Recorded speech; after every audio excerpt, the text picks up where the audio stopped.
এমন একটা ইয়ামাহার শোরুম হোক যেটা মানুষজন দেখতে হলেও আসুক। অবশ্যই আমি চাই যে ওরা এখানে সার্ভিসটা নিবে, এখানে যে প্রোডাক্টগুলো আছে জিনিসটা ওনারা কিনবেন, বাট সাথে একটা ল্যান্ডমার্ক শোরুম হোক, এটাই আমি চেয়েছিলাম। আমাদের বাংলাদেশেই খুব বেশি ব্র্যান্ডের ইন্টারন্যাশনাল কোয়ালিটির শোরুম নাই।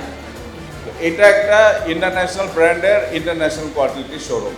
মোটরসাইকেল যারা কিনবেন তাদের জন্য তো অবশ্যই প্রাইড যে আপনারা তামিম ইকবাল ভাইয়ের শোরুম থেকে নিলেন ইয়ামাহা 28 মোটরস। আপনি এটাও বলতে পারবেন যে আমি ওয়ার্ল্ডের বিগেস্ট ইয়ামাহা ডিলার পয়েন্ট থেকে আমি আমার মোটরসাইকেলটা নিই।